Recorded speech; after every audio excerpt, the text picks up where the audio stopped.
আসসালামু আলাইকুম। আশা করি যে যেখানে আছেন সুস্থ আছেন, ভালো আছেন। Welcome to my channel. আজকে আপনাদের সাথে আমি শেয়ার করব গরুর মাংস হাতে মাখিয়ে কিভাবে গরুর মাংস আমি রান্না করি।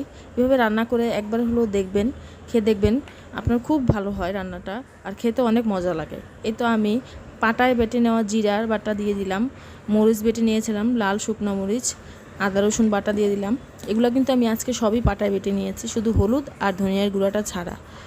এই তো লবণ দিয়ে দিচ্ছি পরিমাণ মতো, এখানে ধনিয়ার গুঁড়া দিয়ে দিলাম পরিমাণ মতো, হলুদ দিয়ে দিচ্ছি পরিমাণ মতো। এখন এখানে আরেকটু হলুদ লাগবে তাই দিয়ে দিলাম। এভাবে এই গরুর মাংসটা কিন্তু আপনার কোরবানির সময়ের মাংস। এই মাংসটা এখন আমি আজকে হাতে মাখিয়ে রান্না করব। আর এখন দিয়ে দিলাম, এটা হচ্ছে আপনার এলাচ, লবঙ্গ, আর বড় এলাচ বলে কেউ, কালো এলাচ বলে, ওটা বেটে নিয়েছি। এটা আস্ত দিলে আমার যদি মুখে পড়ে আমার খেতে খুব খারাপ লাগে, ভালো লাগে না, এই জন্য আমি বেটে দিই। তরকারি কালারটাও সুন্দর আসে, দেখতেও ভালো লাগে, আর কোনো মশলা থাকে না, শুধু গরম মশলা বাকলাটা ছাড়া। বাকলাটা আলাম আস্ত, আর পেঁয়াজ আর হচ্ছে তেজপাতাটা আস্ত দিই, এছাড়া আর কোনো আস্ত কোনো কিছু দিই না আমি। এখন আমি সরিষার তেল দিয়ে নিলাম পরিমাণ মতো, দিয়ে এখন হাত দিয়ে সুন্দরভাবে মেখে নিচ্ছি। এটাকে ভালো করে মাখিয়ে রেখে দিব প্রায় আধা ঘন্টার মতো। যদি এর থেকেও বেশি সময় মাখিয়ে রাখা যায় তাহলে সম্পূর্ণ মশলা, লবণ গোশের ভিতরে ভালো করে ঢুকে যায়। এখন আমি আরেকটু তেল দিয়ে আরেকটু ভালোভাবে মাখিয়ে নিব। প্লিজ একবার হলো এভাবে হাতে মাখিয়ে গরুর মাংসটা রান্না করে খেয়ে দেখবেন, অসম্ভব মজা হয়। আর হ্যাঁ, সবাই আমার চ্যানেলটা একটু সাবস্ক্রাইব করবেন, একটা করে লাইক দিবেন, শেয়ার করবেন, কমেন্ট করবেন। আর এই তো আমি পেঁয়াজটা, এই গরুর মাংসের মধ্যে কিন্তু আমি পেঁয়াজটা মাখিয়ে নিইনি। পেঁয়াজটা কিন্তু আমি আরেকটু তেল দিয়ে কড়াইতে একটু ভাজা ভাজা করে নিয়েছি।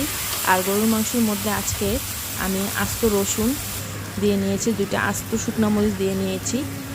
এখন আমি ভালোভাবে মাংসটা পেঁয়াজের সাথে মিশিয়ে ভালো করে কষিয়ে এটা কিন্তু কষায় রান্না করব। এখানে আমি যেই বাটিটাতে মেখে নিয়েছিলাম সেই বাটিটা ধুয়ে অল্প একটু পানি দিয়েছিলাম।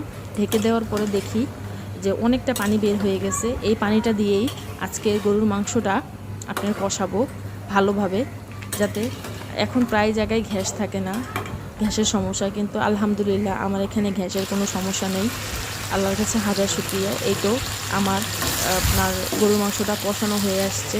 আর যখন আলুটা দিয়েছিলাম, আমি তো নতুন করে নতুন ভিডিও করি, তো অনেক সময় আমার খেয়াল থাকে না ভিডিওটা অন করতে, এই জন্য আলুটা যখন দিয়েছিলাম তখন আপনার ভিডিও করতে আমি ভুলে গেছিলাম। এটা আমার মাংসটা সুন্দরভাবে গরুর মাংসটা কষানো হয়ে গেছে।